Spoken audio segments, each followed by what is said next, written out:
হুম, ওয়ালাইকুম আসসালাম। হ্যাঁ, আসসালামু আলাইকুম প্রিয় দর্শক। আহ তত্ত্বাবধায়ক সরকারের উপদেষ্টারা সবাই শপথ নিয়েছেন। আমরা বিশ্বাস করি যে ১৫ বছরের যে দুর্বিষহ জীবন বাংলাদেশের মানুষ পার করেছে, একটা নতুন দিগন্তের দিকে এগিয়ে যাচ্ছে। এবং সেটা হতে গেলে অবশ্যই আমি মনে করি যে গতানুগতিক এই গত ৫৪ বছরে বাংলাদেশ যেভাবে চলেছে আমার মনে হয় একটা ভিন্ন মাত্রা যোগ হওয়া দরকার। সেটা হতে হলে অবশ্যই সবার জায়গা থেকে আবার নতুন করে দেশ আওয়ামী লীগ চলে গিয়েছে এই বলে আমরা সবাই মিলে আবার লুটপাট শুরু করে দিব। এই চিন্তা ভাবনা চেতনা থেকে বের হতে হবে এবং ডক্টর মোহাম্মদ ইউনুস একটা কথা বলেছেন যে আ নতুনদের হাতেই এই দায়িত্বটা দিতে হবে এবং তারাই পারবে এটা করতে। আমরা বিশ্বাস করি সেটা। তবে কিছু অস্বাভাবিক পরিস্থিতির ভেতর দিয়েও যাচ্ছে। যেমন পুলিশের কিছু ঘটনা আপনারা জানেন যে তারা এখনো ভয় পাচ্ছে কর্মক্ষেত্রে যোগদান করতে। তো তাদের ভেতরে নিশ্চয়ই যারা এইসব ঘটনার সাথে সম্পৃক্ত ছিল এবং সেই ভিডিও ফুটেজগুলো আছে যারা গুলি করছে, প্রতিটি ঘটনার আমার মনে হয় পুলিশের তদন্ত সংস্থাগুলো সেই তদন্ত করা উচিত। যে কে গুলি করেছে, কে অতি উৎসাহী ছিল, তারা এখন কি চাকরিতে আছে কিনা, কারা পুলিশের বিভিন্ন WhatsApp গ্রুপগুলোতে এখনো পুলিশকে উস্কানি দেওয়ার চেষ্টা করছে পালিয়ে থেকে, সেগুলো নিয়ে তাদের খুব দ্রুত ব্যবস্থা নেওয়া দরকার এবং সেগুলো করতে গেলে পুলিশের যে কজনের সাথে আমার এই গত দুদিনে কথা হয়েছে, তাদের একটা দাবি যে তারা আসলে কাজ শুরুই করতে পারছে না। আমার মনে হয় তাদেরকে কাজ শুরু করতে দিলে এতদিন যারা এই ধরনের হত্যার সাথে জনগণের বিরুদ্ধে গিয়ে মুখোমুখি দাঁড়িয়েছিল, তাদের ব্যাপারে আমার মনে হয় তারা একটা ভালো পদক্ষেপ নিতে পারবে। তো আমরা সেটা নিয়ে আজকে আলোচনা করব। আলোচনায় আমার সাথে যুক্ত থাকছেন যুক্তরাষ্ট্র থেকে জনাব অ্যাটর্নি শেখ সেলিম। সেলিম ভাই আপনাকে ধন্যবাদ। আপনি দেখছেন যে পুলিশের অনুপস্থিতিতে আসলে আইনশৃঙ্খলা পরিস্থিতিটাও কিন্তু কিছুটা আ কি বলবো যে একটা অস্থির অবস্থার মধ্যে রয়েছে। আ তো কি মনে করছেন এই যে অস্থিরতাগুলো তৈরি করছে পুলিশের অনুপস্থিতি তো একদিক থেকে আছেই। তারপরেও এই যে ডাকাতি তারপরে নানান ধরনের মানে সজীব ওয়াজেদ জয় বলল যে তারা আবার ফিরে আসবে বলার কয়েক ঘন্টার মধ্যেই ডাকাতরা ফিরে আসলো। তো আওয়ামী লীগ কি এখন ডাকাত রূপে ফিরে আসলো কিনা? শোনেন বাংলাদেশ ১ম এ আমাকে ডাকার জন্য আপনাকে ধন্যবাদ। তাছাড়া যে এই প্রোগ্রাম যারা দেখছে বা দেখবে ভবিষ্যতে তাদের সবাইকে আমি আ ও শুভেচ্ছা জানাচ্ছি। আমি বলি বাংলাদেশে কোনো কিছুই অসম্ভব না। আমাদের টেনডেন্সি আছে কেউ কিছু বললে কেন বলল? একটা ষড়যন্ত্র আমরা খুঁজি। ষড়যন্ত্র হয় বলেই আমরা খুঁজি। আর বিশেষ করে আওয়ামী লীগ এই ব্যাপারে অত্যন্ত অগ্রসর যে ষড়যন্ত্র করে বিভিন্ন নাশকতামূলক কাজ কারবার করতে একটা ছোট ঘটনা উল্লেখ করে দেই আপনাকে। যে 2008 যখন তত্ত্বাবধায়ক সরকার আসে তখন ওই বাস পোড়ানোর ঘটনা বোধহয় তার আগে হয়েছিল। ১১ জন লোক মারা গেছিল, বাসে আগুন ধরায় দেয়া হয়েছিল। সেটা আওয়ামী লীগের উচ্চ পর্যায়ের লোক থেকেই সেইখানে বসে এই কাজটা করে ইনোসেন্ট ১১ টা লোককে হত্যা করা হয়েছিল একটা এনার্কি বা নাশকতার সন্ত্রাসী পরিবেশ ক্রিয়েট করার জন্য। যে আপনি যে এটা বলছেন যে এটা অমূলক না, তার আরো একটা কারণ বলি। তাদের তো একটা অর্গানাইজ সংঘবদ্ধ সন্ত্রাসী গ্রুপ আছে এবং কর্মীরা আছে যাদের কোনো বাদ বিচার বিবেচনা নাই। আওয়ামী লীগের লোকজন নেতারা বললেই তাতে তারা ঝাঁপায় পড়ে। আপনিও জানেন আমিও জানি এটা না।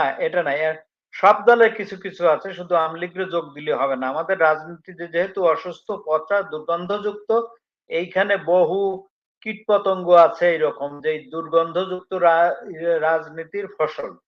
আমি বলছি সব দলেই। শুধু আওয়ামী লীগকে যোগ দিলে হবে না। তবে আওয়ামী লীগে মনে হয় বেশি এ ব্যাপারে তারা অনেক অগ্রসর। ওদের দেখাদেখি অনেকে হইছে। সো এইটা যে অসম্ভব। আর আরেকটা ব্যাপার হচ্ছে যে আওয়ামী লীগের লোকের হাতে প্রচুর টাকা। এই ১৬ বছর ধরে যে লুটপাট, ব্যাংক ডাকাতি, বিভিন্নভাবে ডাকাতি, কন্ট্রাক্টরি, সরকারি তাদের হাতে প্রচুর টাকা। কন্ট্রাক্ট, সরকারি কন্ট্রাক্ট। আপনি মনে করেন যে অনেক টাকা। ইভেন আজকে এক জায়গাতে শুনলাম যে এই যারা এই ক্ষমতার পাশাপাশি ছিল তাদের কাছে যত টাকা আছে বাংলাদেশ ব্যাংকের রিজার্ভের চেয়ে বেশি আছে। জিনিসটা অমূলক না মনে হয়। কিছু না হলেও কাছাকাছি আছে। তো তারা এক এক গ্রুপরে ফাইন্যান্স করে এখন ডিস্টারবেন্স ক্রিয়েট করার সে চেষ্টা করবে। যেহেতু আম জয় বলেছে তারা আবার ফেরত আসবে। আমলিগ মারা যায়নি, আমলিগ আছে। তো তারা আবার বিভিন্নভাবে ফেরত আসতে পারবে। যার জন্য এই গণজোয়ারে গণ অভ্যুত্থান বলেন, গণবিপ্লব বলেন, এই বিপ্লবে তারা সয়লাব হয়ে গেছিল, এরা আবার ফেরত আসবে। ফেরত আসবে কোনো নিয়মতান্ত্রিক পদ্ধতিতে তারা ফেরত আসবে না। বিভিন্ন ধরনের নাশকতা ক্রিয়েট করে যারা ক্ষমতায় আছে তাদের আনপপুলার করে আ তারপরে আস্তে, আস্তে তারা আবার এই এই ক্ষমতায় আসবে। আসার চেষ্টা করবে। তো এই যে এক জায়গায় শুনলাম, দেখলাম, বুঝলাম যে ১৫-২০ জন ধরে না ৫০ জন বাড়ি, বাড়ি যাচ্ছে। ডাকাতি-ফাকাতি এটা ওটা নিচ্ছে। তো ডাকাতরা ২, ৪, ৫, ১০ জনের বেশি এইভাবে করে না। এই যে সংঘবদ্ধ গ্রুপ যাচ্ছে, এই সংঘবদ্ধ এত লোক, একটা ক্রিমিনাল গ্রুপ এত ৫০ লোকটারে সংঘবদ্ধ করে ক্রিমিনাল কাজ করতে যাওয়াটা একটু অবাস্তবিক।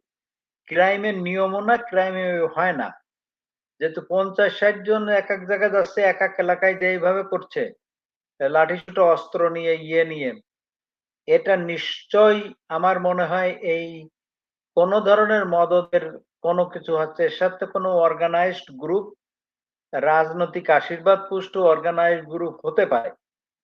আ এটা তো আমাদের কাছে নাই। এটা সব পারিপার্শ্বিক অবস্থা দেখে এইটা সহজেই অনুমেয় এবং সহজে বোঝা যায়। এখন কে বলবেন যে এটা কোন দল সেটা তো স্পষ্ট না। তবে জাতির বা মানুষের চোখ রাখা উচিত এইদিকে, এই এ এ এ এদের দিকে। আর যেহেতু কেবল একটা সরকার আসছে এত বড় একটা আন্দোলনের পরে, সমস্ত দেশ তছনছ হয়ে যাওয়ার পরে, সুতরাং এই সরকারেরা আমাদের সবার আপামর জনসাধারণ এদের সাহায্য সহযোগিতার হাত বাড়ায় দেওয়া উচিত। তার কারণে এই সরকার তো জাতির দেশের কল্যাণেই আসছে। অ্যা অ্যা অ্যা স হাজার, হাজার লোকের রক্তের বা অত্যাচারের ফসলে, অত্যাচার সহ্য করার ফসল এই সরকার। এই তো হতে পারে এইজন্যে পুলিশ ফোর্সকে অতি শীঘ্র অর্গানাইজড করা এবং তাদের মাঠে অ্যাকশনে দেয়া। তো সেইটার ব্যাপার। কিন্তু এই পুলিশ ফোর্সকে আমাদের রিশাফল করতে হবে এবং পুনর্গঠন করতে হবে। একটা আইনের ছকে তাদের চলতে হবে। তাহলেই হয়তো ভবিষ্যতে এই পুলিশের মাধ্যমে, যে পুলিশ, থানা, বিভিন্ন জায়গায় পুলিশ একটা টর্চারের এজেন্ট ছিল। টর্চারের প্রতিনিধি ছিল বা অন্যায়ের প্রতীক ছিল পুলিশ অনেক ক্ষেত্রে। অনেক ক্ষেত্রে তারা এই ধরনের কাজ-কাম করেছে এবং আইনের ওই প্রশাসনের শিথিলতার কারণে তারা অনেক গাফিলতি করেছে। এই অবস্থা থেকে জাতিকে, দেশকে মুক্তি দেয়াই আ জরুরি কাজ। আমি আশা করি এই সরকার সেটা করবে এবং প্রয়োজনীয় পদক্ষেপ নেবে। না সেই ক্ষেত্রে ভাই ধরেন এই যে কিছু অফিসার এখনো কয়েকজনের নাম শুনছি যেমন হাবিব, তারপরে আরো কয়েকজন অফিসার আছে যারা কিনা সরাসরি এই ঢাকা শহরের থেকে তারপরে ঔদ্ধত্যপূর্ণ বক্তব্য দিয়েছে। একজন পলিটিক্যাল পার্সোনাল এর মতো তারা বক্তব্য দিয়েছে। মনে হচ্ছে যে আওয়ামী লীগের, পুলিশ লীগের শাখা থেকে বক্তব্য আসছে। তো এই ধরনের লোকগুলো আছে। তারপরে মনিরুল কোথায় আছে সেটাও আমরা জানি না। আমার মনে হয় পুলিশের ইমেজ রক্ষার্থে তাদের নাম ধরে যে এই ব্যক্তিরা পুলিশের ভেতরে সরকারের পক্ষে কাজ করেছে। এদের হুকুমের কারণে আমরা বাধ্য হয়েছি। এই জিনিসগুলো আমার মনে হয় সব তালিকা করে জনগণের সামনে তুলে ধরা উচিত এবং তাদের যদি তারা দেশে থাকে সাঁড়াশি অভিযান চালিয়ে আমার মনে হয় দেশে অনেক মানুষই আছে। কারণ শেখ হাসিনা চলে যাওয়ার আগে কিন্তু তার আ ঠিক আগ মুহূর্তেও সে পুলিশকে হুকুম দিয়েছিল যে, "গুলি চালাও, যত মানুষ প্রয়োজন হয় হত্যা করো।" তো সেটা আ উ শেখ হাসিনা যখন করতে পারেনি, শেখ হাসিনা যখন পালিয়ে যায়, তার আগে কিন্তু তারা সেই সুযোগটা পায় নাই অন্যরা যে হাসিনা যে এইভাবে যে পালিয়ে যাচ্ছে। আমার মনে হয় যে অনেকেই বাংলাদেশী আছে তাদের ধরার জন্য আমার মনে হয় অভিযানগুলো আরো বেশি জোরদার করা উচিত এবং পুলিশের এই কাজগুলো করার সুযোগ দেওয়া উচিত জনগণের সামনে এসে তারা যেন বক্তব্য রাখতে পারেন। আমাদের থানাগুলোতে যদি এভাবে একের পর এক আক্রমণ হতে থাকে তাহলে তো দেশের আইনশৃঙ্খলা পরিস্থিতিটাও একটা খারাপের দিকে যেতে পারে। তো সেলিম ভাই আমি মানে যে কোয়েশ্চেনটা আপনাকে পরে করতে চাই সেটা হচ্ছে যে ধরেন পুলিশ আজকে যে অবস্থায় পুলিশ যতই এখন নিরাপত্তা চাক, তারা বলতে চাক যে তারা ভালো, যেটাই বলুক। আমি একজন মানুষ হিসেবে মনে করি যে আমার পাশে ১০ জন বিভিন্ন ঘটনাগুলোতেই দেখা গেছে একটা পুলিশের যদি ১০০ জন মানুষ থাকে সেইখানে ১০ জন ২০ জন খুব বেশি আক্রমণাত্মক থাকে। অন্যরা দেখা যায় যে মানে তারা নিশ্চুপ হয়ে আছে, একটু মানে চুপচাপ আছে, তারা অত আক্রমণাত্মক না। কিন্তু আমি একজন মানুষ হিসাবে আমার সামনে ১০ জন আমার সংস্থার বাহিনীর লোক তারা মানুষকে এভাবে গুলি করে মারছে। এটা কি তাদের কাছে আসলে খারাপ লাগার বিষয় না? সো তারা যতই বলুক যে আমাদের দোষ নাই, দোষ তো আসলে পুলিশের আছে।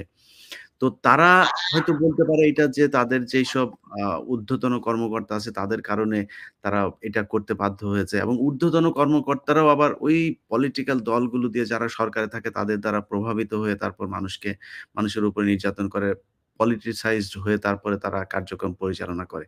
তো এই জায়গা থেকে বের হওয়ার কি কোনো সুযোগ আছে কিনা? মানে পুলিশ যখন যে সরকার আসবে তখন সেই সরকারের লাঠিয়াল বাহিনীর মতো কাজ করবে।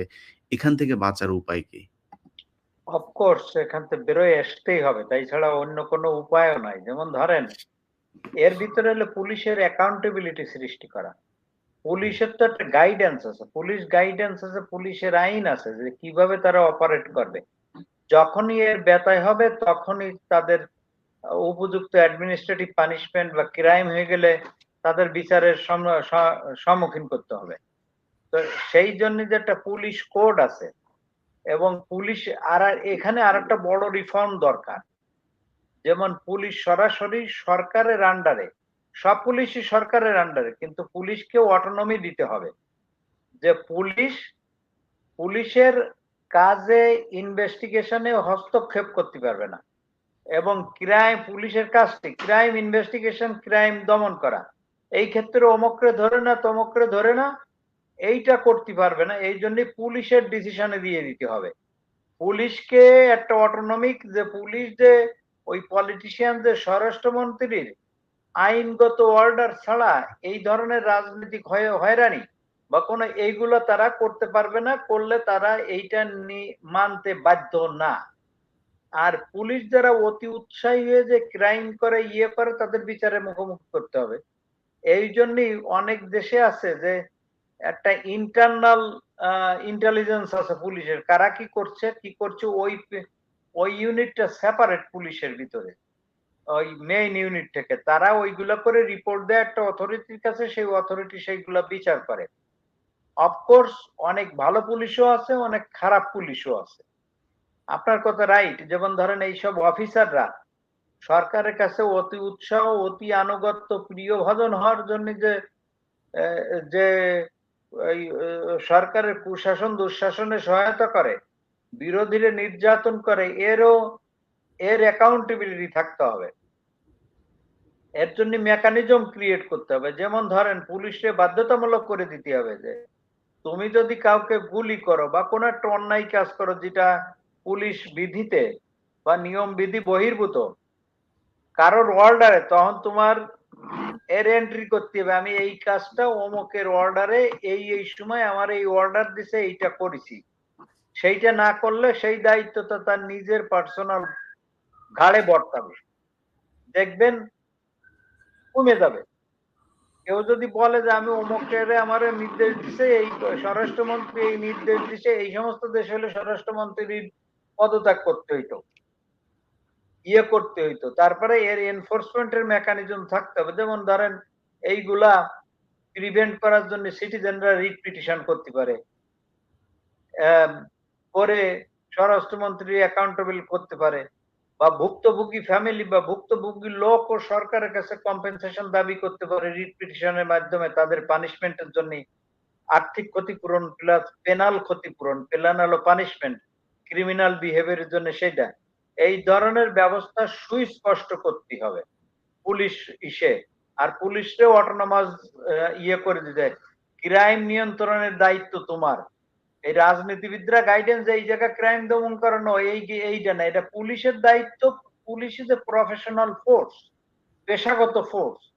তারা কিভাবে ক্রাইম ক্রাইম নিবারণ করতে হয়, প্রিভেনশন করতে হয়, ঠেকাইতে হয়, এবং কিভাবে অপরাধ সংগঠিত হলে নিরপেক্ষভাবে কিভাবে তদন্ত করে আদালতের সামনে বা বিচারের সম্মুখীন করতে হয়, এটা পুলিশের বেসিক কাজ।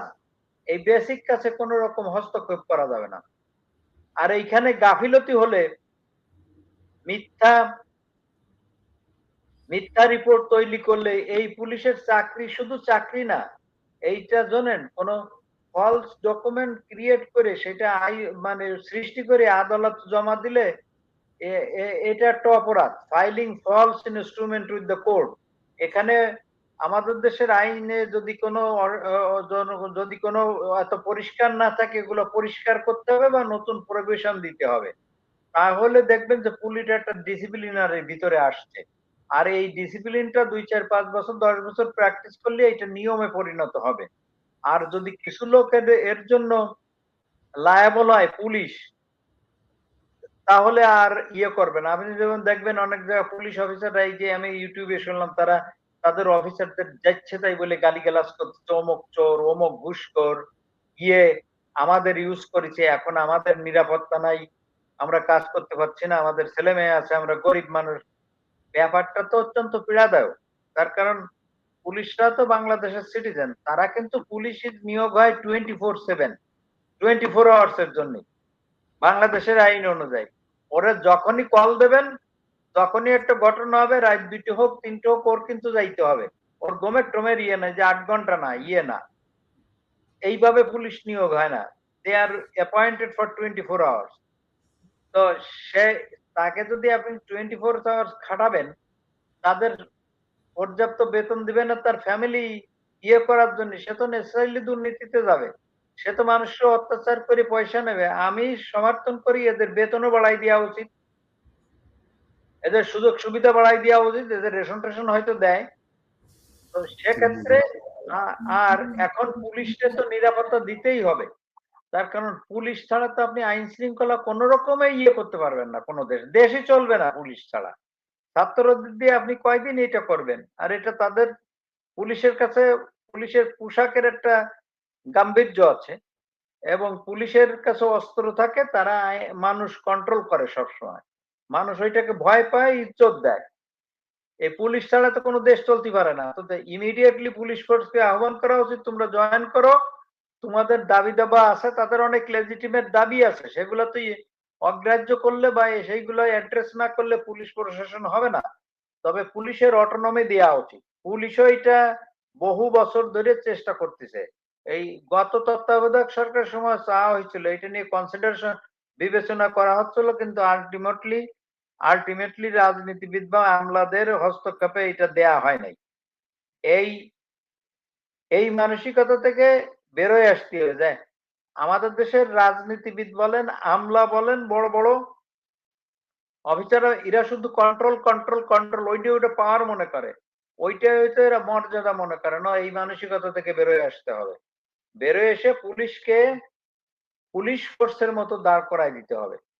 আর পুলিশের অ্যাকাউন্টেবিলিটি থাকবে। এই যে বললেন যে ওকে ১০০ পুলিশ থাকলে ১০, ১৫, ২০ জন খুব খারাপ থাকে, আপনার এই সেন্টিমেন্টটা দেখতে হবে যে কোন পুলিশ, এবং পুলিশের জন্য থেরাপির ব্যবস্থা করতে হবে যে এই সমস্ত সিনড্রোম যাতে কমে যায়, বিহেভ নরমালি। আর যদি কাউরে সেটা না পারেন, তাইলে তারে অপসারণ করা উচিত। তার কারণ ওই ২, ৪ জনের চাকরির জন্য মানুষের মানুষের ক্ষতি হয়, জনগণের ক্ষতি হবে, সেটা কোনো রকম কাম্য না। সো এই সমস্ত দেশে আছে, যেমন পুলিশ ব্রুটালিটিতে পুলিশ লায়াবল। কিন্তু আমাদের এরে বলে যে এই জনগণের টর্ট ক্লেম বা ড্যামেজ সুট, ওই ক্ষতিপূরণের মামলা, এইটা কোনো কারণে যদি পুলিশ নেগলিজেন্স করে বা ব্রুটালিটি দেখায়, অতিরিক্ত ফোর্স ইউজ করে, আপনার যদি ক্ষতি হয়, আপনি সরকারের কাছে পুলিশের বিরুদ্ধে মামলা করে ক্ষতিপূরণ পাইতে পারেন। আমাদের দেশে আইন এখনো এই পর্যায়ে যায় নাই, এত স্ট্রং না। আর মানুষ তো আদালতে যে বিচার পায় না, বিচার ব্যবস্থা এত বিলম্বিত হয় যে বিচারই ডিনায়েড হয়ে যায় বিলম্বের কারণে। বিচারই জাস্টিস ডিলেড জাস্টিস ডিনায়েড। বিচারই বাংলা কি বলবো? বিচারই হয় না সেটায়। হুম। বিচারের দীর্ঘ প্রক্রিয়ায় দীর্ঘ স্বীকৃত আরকি। এই বিচারের কি বলো? বিচারের প্রক্রিয়াই অবিচারে পরিণত হয়, সেটাই বলি এইভাবে। তো এক্ষেত্রে নজর দেওয়া উচিত। রিফর্ম বাংলাদেশের বহু জায়গায় আছে যেখানে বহু বহু রিফর্ম দরকার এবং হুম, এই সরকারের সুযোগ দিতে হবে। আমার মনে হয় তাদের কোনো অন্য মোটিভেশন নাই। তারা আসছে সার্ভ করতে পাবলিকরে, আইনগত কাঠামো দাঁড় করাইতে, বিভিন্ন দাঁড় করাইতে। সব বর্তমানে যেসব পলিটিক্যাল পার্টি আছে যারা অত্যাচারের সুযোগ হয়েছে, অত্যাচারিত হয়েছে গত সরকারের আন্ডারে, আমি বলবো বিএনপির কথা ধরেন। বিএনপি যত অত্যাচারিত হয়েছে গত সরকারের আন্ডারে, আর রাজনৈতিক ভাবে আর কেউ এত অত্যাচারিত হয় নাই বা কোন দল। এই সরকার চলে যাওয়ার পরে সবচেয়ে বড় বেনিফিশিয়ারি দল হিসেবে বিএনপি। আমি সেটা বলি, যেমন জিয়া পরিবার, তিনবারের প্রধানমন্ত্রী বেগম খালেদা জিয়া একজন সম্মানীয় মানুষ, বয়স্ক মানুষ। ওনাকে এত বছর ধরে জেলে পুরে রাখা হয়েছে, ওনার চিকিৎসা পর্যন্ত করতে দেওয়া হয় নাই। অ্যাটলিস্ট তিনি এখন মুক্ত, কথা বলতে পারছেন, পারছেন। দ্বিতীয়ত হচ্ছে তারেক রহমান, সে লন্ডনে বসে আছে, সে এখন স্বপ্ন দেখতেছে দেশে এসে তার মার সঙ্গে একত্রীভূত হওয়ার। অত্যন্ত পজিটিভ একটা জিনিস তার ফ্যামিলির জন্য। তাদের তারা সবচেয়ে বড় বেনিফিশিয়ারি।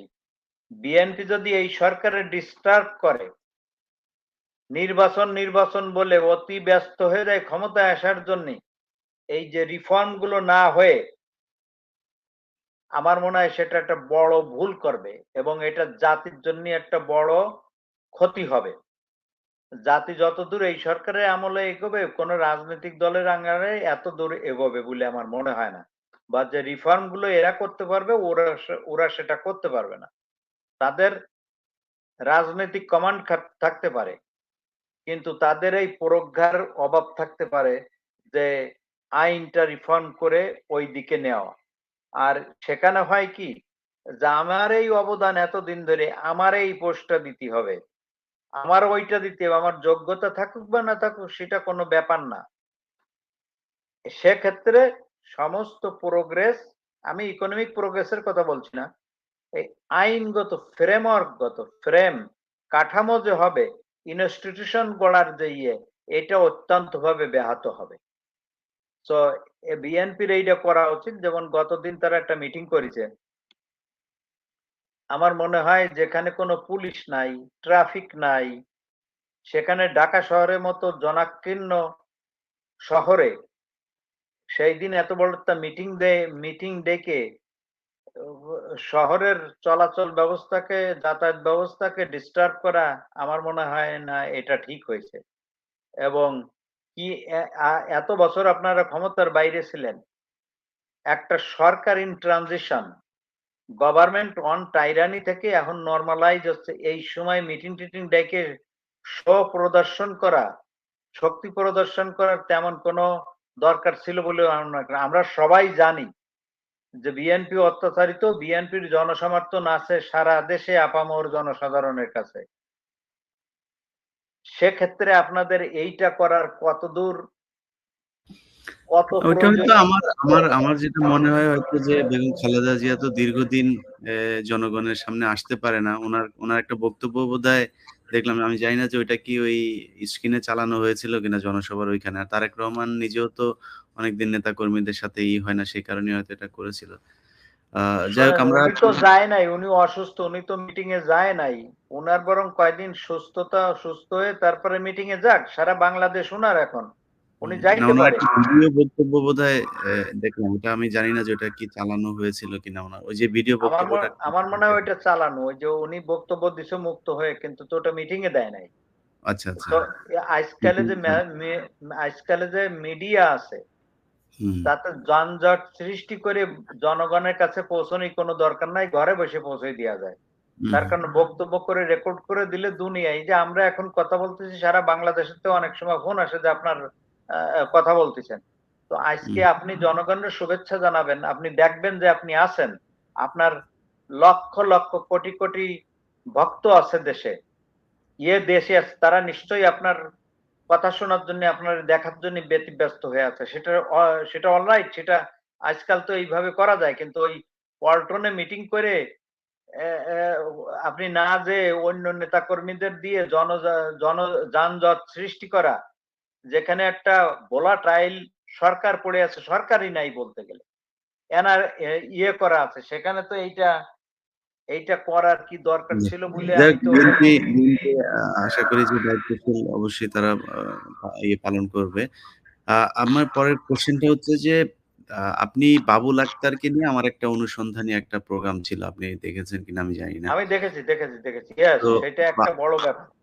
আচ্ছা, বাবুল আক্তারের সেই বিষয়টাতে ওইখানে যে শুধু একজন সাংবাদিক হিসেবেই না, আমার ওইখানে একজন আইনজীবীও আমাকে এই স্ক্রিপ্ট লিখতে সহায়তা করেছিল। আমি পুলিশের সাথে পুলিশের অনেক লোকজনও ছিল সেখানে আমাকে সহায়তা করে। যেই কারণে মানে আজকে এই যে আমি অনেক পুলিশের ব্যাপারে খুব নরম হয়ে কথা বলছি। আমি কি বলব যে এই খুব খারাপ পরিস্থিতিতে এবং জানেন যে পুলিশে এক ব্যক্তি আছে তার নাম হচ্ছে দাউদ। তিনি পুলিশের ইন্সপেক্টর।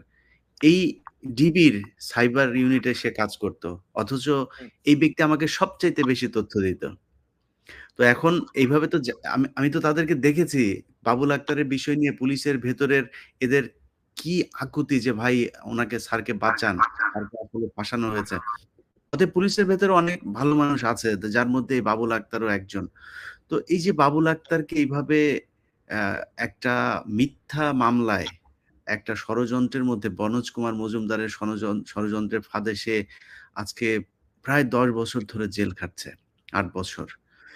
তো এই যে জেল খাটছেন, মানে উনার কি আসলে বের হওয়ার জন্য আপনি একজন আইনজীবী হিসেবে কি মনে করেন? উনার মনে হয় একটা আ আবেদন বোধহয় করা হয়েছিল, সেই আবেদনটাও খারিজ করে দিয়েছে। এই ক্ষেত্রে কি করা যায় উনার বের করার জন্য? আমি আপনার বলি, আমি দেখছি এবং আমি ভেরি sympathetic এই ভদ্রলোকের জন্যে। যার স্ত্রী হত্যা হইছে, সে জেলে আছে। আপনি যে প্রোগ্রামটা দেখছেন তাতে যে ধারাবাহিকতা আমি দেখছি, ডেফিনিটলি এই যে এই যে মনে হচ্ছে সেটআপ, এবং হুম, এইটা যদি সেটআপ হয়, যে অফিসার এতগুলো মেডেল পাইছে, এত বড় বড় অভিযান করেছে, কোন জায়গায় কম্প্রোমাইজ করে না। ওই যে সোনার চোরাচালান যেখানে ২ কোটি টাকা ঘুষ দেওয়ার কথা বলা হয়েছে, সে ফেরে নাই। তার মানে তো তার তো বোঝাই যায় তার সততা আছে এবং সে অত্যন্ত নিষ্ঠ, আ একনিষ্ঠ অফিসার। সে তার কর্ম ডিউটিতে অত্যন্ত অত্যন্ত নিষ্ঠা আছে এবং পেশাদারিত্ব আছে। তো এইখানে তো একজন পুলিশ অফিসার এসপি, তার ছেলে-মেয়ে আছে এখানে। আমি তো বুঝি না আদালত কেন এত, আদালত তার বেল দেবে না, এইটা কেমন কথা? এখানে শোনেন, ২ টা কারণে বাংলাদেশের আইনে বেল দেয়া যায়। আমি বাংলাদেশেও লয়ার ছিলাম। বাংলাদেশে আমার বেসিক ল ডিগ্রিটা করা। যদি সে পালায় না যায়, সে যদি উইটনেস অর্থাৎ সাক্ষ্যদের প্রভাবিত না করে, he can be set on free pending the trial. সেখানে ১০ বছর ধরে আটকায় রাখছে। এই যে বাংলাদেশের আদালতের, আমি জাজদের সম্পর্কে ২ টা কথা বলতে চাই এখানে আপনার এই কথার প্রেক্ষিতে। জাজ মানে হলো একটা নিরপেক্ষ ট্রাইব্যুনাল যেখানে বিচারে যায়। আমি ক্ষমতাসীনদের ইঙ্গিত অথবা তাদের ইচ্ছার তল্পিবাহক তো হতে পারি না। এগুলা তো জাজ না, এগুলা ক্যাঙ্গারু বলে। তো আরে এইদিকে বলা হয় ক্যাঙ্গারু কোর্ট। এইটা তো কোনো ইয়ে না। এ তো জাস্টিস নামের কলঙ্ক। তারা হলো দুনিয়ায় আল্লাহর প্রতিনিধি। সেই প্রতিনিধি যদি মানুষের প্রতিনিধি হয়ে সার্ভ করে তার পারপাস, এটা কেমন কথা? He is entitled to bail at least. ট্রায়ালে যা হোক না কেন, he has the right to face the witnesses, এবং তার রাইট আছে টু প্রেজেন্ট উইটনেসেস। তার রাইট আছে তার নিজের পক্ষে সাক্ষ্য প্রমাণাদি হাজির করা তার ডিফেন্সে। যদি তারা গিল্ট প্রমাণ করতে পারে, এখানে ডেফিনেটলি একটা ষড়যন্ত্রের গন্ধ পাওয়া যায়। এইখানে এইখানে এই কেসে ঝামেলা আছে। আপনি দেখবেন যে এখন তো সরকার পতন হইছে। এই কেসের মোড় অন্যদিকে যাবে। আদালতের বিহেভিয়ারটা ওইটা দেখবেন। বড় আনফরচুনেট যে আদালতের বিহেভিয়ারটা এইটা আমরা দেখবো কেন? একজন ঊর্ধ্বতন পুলিশ অফিসারের গ্রাজের ধরে নিচ্ছি যে আপনার কথা, আপনার ইনভেস্টিগেশন রিপোর্টে যথেষ্ট সত্যতা এটা মনে হয়েছে। It's very impressive, very impressive, very thorough report. Incident by incident phone call, ঘটনা সবকিছু দিয়ে আপনি একটা সুন্দর ফ্যান্টাস্টিক কোহেরেন্ট রিপোর্ট করেছেন। তাতে মনে হয় না যে এই লোক গিলটি। তারপরেও এটা সাক্ষ্য শপথের উপরে নির্ভর করবে, কিন্তু এর তো বেল হয়ে যাওয়া উচিত। আপনি চিন্তা করেন যে এই বাবুল আজকালে আটকানোর জন্য যদি একজন পুলিশ অফিসার বা কয়েকজন পুলিশ অফিসার ইনফ্লুয়েন্স করে এটা করে, সেক্ষেত্রে পুলিশ প্রশাসন এই কয়টা লোকের কাছে টোটালি অসহায়। আর আদালতই বা কয়তো একজন পুলিশ অফিসার কি বলেন, একজন ডিস্ট্রিক্ট জাজের মর্যাদা, একজন ডিস্ট্রিক্ট জাজের মর্যাদা একজন সেক্রেটারির উপরে বাংলাদেশের অর্ডার অফ প্রেসিডেন্টস অনুযায়ী। সবচেয়ে বড় বড় অফিসার একজন সেক্রেটারির উপরে, সেনাবাহিনীর অফিসার সেনাবাহিনী প্রধানের নিচে। সেনাবাহিনী প্রধানের উপরে দেওয়া হয়েছিল, পরে সুপ্রিম কোর্ট এটা চেঞ্জ করে দিয়েছিল। তো সেই সমস্ত ডিস্ট্রিক্ট জাজ যদি একজন পুলিশ ডিআইজি বা এডিশনাল আইজির কথা মতো চলে বা তাদের ইচ্ছা মতো ইয়ে করে, এর চেয়ে লজ্জাজনক আর কি থাকতে পারে? আমি তো দেখছি এর চেয়ে লজ্জাজনক আর কি থাকতে পারে? বাংলাদেশের আদালতের একটা অবস্থা আছে, কথায় কথায় কন্টেম্পট অফ কোর্ট। আরে সত্যি কথা, কন্টেম্পট অফ কোর্ট না। সেদিন কয় জাজ কয়েছে truth is no defence. What is the defence? তার মানে কি কত বড় অটোক্রেটিক কথা এই সুপ্রিম কোর্টের কয়েকজন বিচারপতি বলেছে দেখছেন? ট্রুথ ইজ নো ডিফেন্স মানে সত্যি কথা আপনি বলতে পারবেন না ওনাদের বিরুদ্ধে। নো, কনস্টিটিউশনে ফ্রিডম অফ এক্সপ্রেশনে বলা আছে আপনি সত্যি কথা বলতে পারবেন। এইটা লিমিটেড না। যে সমস্ত লোক এইটা জানে না বা তারাই এই কথা বলে বা এই ল্যাঙ্গুয়েজ বোঝে না, তারা এই কথাই বলে। তার কারণে freedom of expression is a very expensive, মানে খুবই বিস্তারিত ব্যাপক রাইট এটা, এবং এইটা ফান্ডামেন্টাল রাইট, এটা মানুষের মৌলিক অধিকার। এইটাতে আপনি বঞ্চিত করতে পারবেন না। বাবুল আক্তারের বাবুল আক্তারের জামিন হওয়া উচিত এবং আমরা এটা দাবি করতেছি। আমাদের এটা দাবি করা উচিত না জনগণ তাইলে আদালতের পরে বলা, কিন্তু তার আইনগত অধিকারটা আমরা বলতেছি। আমি তো লয়ার হিসেবে বলতে পারি তার আইনগত অধিকারটা কি। সে তো পালাই যাচ্ছে না ব্রিজ, সে তো তার সাক্ষী হলো পুলিশ অফিসার, অন্যান্য লোকজন আছে। আর সে এমন কোন সিচুয়েশন নাই, তার তার সেই ইনফ্লুয়েন্স নাই। সে বর্তমানে সিটিং এসপি না, সে হচ্ছে প্রাইভেট সিটিজেন। সে এই একটা ডিপার্টমেন্টের বাইরে যে এই সাক্ষীদের ইনফ্লুয়েন্স করতে পারবে না বা প্রভাবিত করতে পারবে না, তো তার জামিন দিতে তার অসুবিধাটা কি? আইনগত কোনো বাধা নাই এবং এইটা বা জামিন হওয়া উচিত। বাবুল আক্তারের লয়ার যারা আছে তাদের এখন কোর্টে যে গর্জন করা উঠিত এই জাজদের সামনে, জামিন দাও। সিচুয়েশন ভিন্ন, এইসব তল্পি বাহক বিচারক এরা জামিন দিতে বাধ্য, এরা আকার ইঙ্গিত চলেছে। আমি জানেন বাংলাদেশের জুডিশিয়ারিতে কিছু জুডিশিয়াল মিসক্রিয়েন্ট ক্রিয়েট হয়েছে। জুডিশিয়াল মিসক্রিয়েন্ট মানে বিচার বিভাগীয় নাশকতাবাদী। এরা আইনকে যারা অন্যদিকে ডাইভার্ট করে, আইনের কক্ষপথ থেকে অন্যদিকে নিয়ে ধাবিত করে কারোর পরে ফেলে দেয়, এরা হলো জুডিশিয়াল মিসক্রিয়েন্ট। এই জুডিশিয়াল এই মামলাটা সেলিম ভাই প্রথমে কিন্তু পিবিআই এর কাছে ছিল না। পিবিআই এর কাছে এই কোর্টের মাধ্যমে কোর্টকে কাজে লাগিয়ে বনজ এই মামলাটা তার হাতে নিয়ে নেয়। অতএব যেই বিচারককে দিয়ে, সেই বিচারক যদি এখনো থাকে, ওকে জুতা দিয়ে পেটায় তারপরে বলা দরকার যে তুই যা যা এই ভুলগুলি করছিস, মনোজের কাছ থেকে টাকা খায়, তুই সেটা এখন ঠিক কর, ওরে জামিন দে, এই বিচারের ব্যবস্থা তুই করবি এটা। আমার মনে হয় এগুলি করা উচিত। আর শিওর পুলিশের শোনেন, বিষয় হচ্ছে নট যে অনলি দিস, আমার ও যদি টাকা খেয়ে থাকে তাহলে তো তোর চাকরি থাকা উচিত না, তারও বিচারের মুখোমুখি হওয়া উচিত। এটা ছোটখাটো ব্যাপার না। না, আমি এটা তো হলে একদম কিছুটা আমার ওই জায়গাটা যদি আপনি দেখেন যে তারা কিভাবে কত কৌশলে সেই মামলাটা করলো। পিবিআই এর লোকজন নিয়ে তাকে মামলা করায়, সেই মামলা তদন্ত গেল একজনের কাছে, রাতারাতি সেই মামলাটা আবার পিবিআই এর কাছে দিয়ে দিল। সো এটা তো আর এমনিতেই সম্ভব না। তার আমি একটা পরামর্শ দিই আপনারে। এই পরামর্শটা বাবুল আক্তারের শ্বশুরের ইজাহারের ভিত্তিতে তো এটা হইছে, তাই না? বাবুল আক্তারের শ্বশুর এখন একটা এফিডেভিট দিয়ে যে এজাহার এর কিভাবে হইছে ব্যাকগ্রাউন্ড, যেমন আপনারে বলিছে, বলিছে, এই দিয়ে একটা পিটিশন দেওয়া উচিত বাবুল আক্তারের ইসের সঙ্গে, এবং সে কোর্টে যাওয়া উচিত, আমি এর জামিনের বিরোধিতা করি না, এইটা সত্যি না, আমার এই ইনফ্লুয়েন্স করে করা আচ্ছা, হয়েছে। এটা করতে গেলে সেলিনা অনেক লম্বা আলোচনায় চলে যাবে। কারণ হচ্ছে যে বাবুল আক্তারের শ্বশুর কিন্তু আমার প্রোগ্রামেই কিন্তু সে বক্তব্যগুলো সে পরিষ্কার করেছে যে তাকে এই বনোজ কুমারই তাকে সবকিছু করিয়েছে। বনোজ কুমারের কথাতেই সে সবকিছু করেছে। তারা পারিবারিকভাবে ১ম এ বলেছে যে তার জামাই অনেক সৎ, তার মেয়ের সাথে কখনো তার সমস্যা ছিল না। এরপরে রাতারাতি পাল্টে যায়। কিন্তু এই মুহূর্তে সমস্যাটা যেটা, যে বাবুলের শ্বশুর হঠাৎ করেই বেশ কয়েকটা বাড়ির মালিক হয়ে গিয়েছে। তো যেটা কিনা আমার সোর্স যেটা আমাকে বলেছে যে সম্ভবত বনোজ কুমার তাকে বিশাল অঙ্কের একটা টাকা দিয়েছে। যে টাকাটা নিয়েই এই আপনার বাবুল আক্তারের শ্বশুর এখন উল্টাপাল্টা মন্তব্য কিছু করেছে। বাট সে এখন চুপচাপ আছে। সো সেটা করা সম্ভব হবে কিনা আমি তার পরিবারের সাথে কথা বলব। তার পরিবার হয়তো আমার এখানে এসে কথাও বলবে।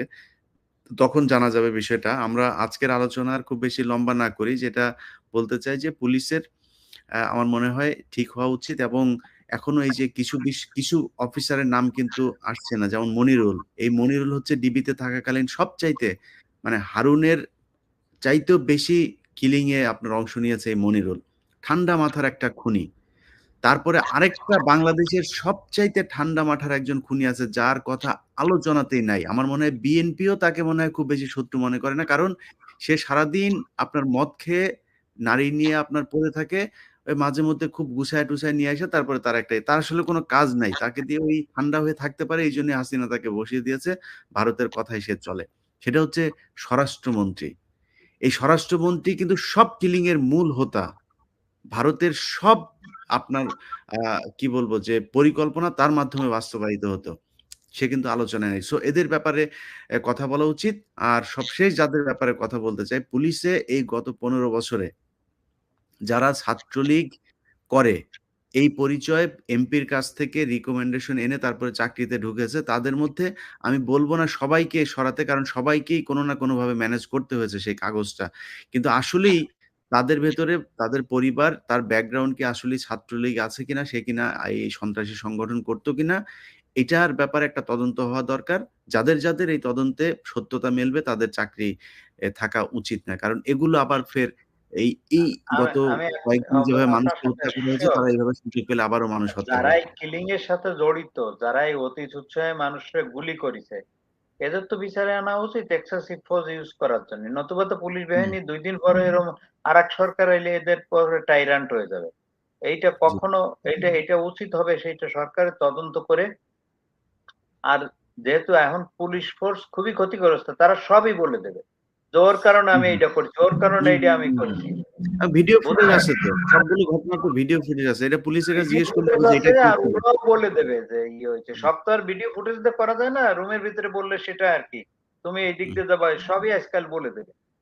না, আমি মেক্সিমামই বলছি বলে যে দেবে। যাদের দিয়ে এই কাজগুলো করানো হয়েছে তাদের তো ফুটেজ আছে। তাদেরকে ধরলে তারা তখন বলবে যে কারা তাকে হুকুম সেটাই দিয়েছে। আমি বলতেছি। সেটাই আমি জি, বলতেছি। আর এটা এরা শোনেন, এরা এত স্বেচ্ছাচারী ছিল যে এরা মনে করেছে এরা কোনদিন এই অবস্থা ফেস করবে না। এরা চিরকালই আইনের ঊর্ধ্বে থেকে যাবে। তো তারা তো ওই এভিডেন্স রয়ে গেছে। তারা তো এইভাবে, এদের শুধু চাকরি গেলেও হবে না। এদের একটা দৃষ্টান্তমূলক শাস্তি দেওয়া উচিত।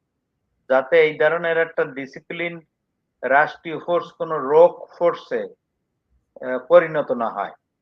হুম, তো সেইটা একটা আছে। আর আপনি তো বললেন যে এই যে ঠান্ডা মাথার কিলিং যারা করেছে, যারা করেছে, আরেকটা হচ্ছে কেন যারা ফরেন এজেন্ট হিসেবে কাজ করেছে ইন্ডিয়া বলেন যেকোনো দেশের, তুমি বাংলাদেশের জনগণের পয়সা খেয়ে বেতন নিয়ে সম্মান নিয়ে চাকরি নিয়ে ফরেন এজেন্ট হিসেবে কাজ করবা, এগুলা তো রাষ্ট্রদ্রোহিতা। হুম, এদের চার্জ করা উচিত এবং ২-৪ জনের ভালো মতন এক্সাম্পলারি পানিশমেন্ট দেওয়া উচিত।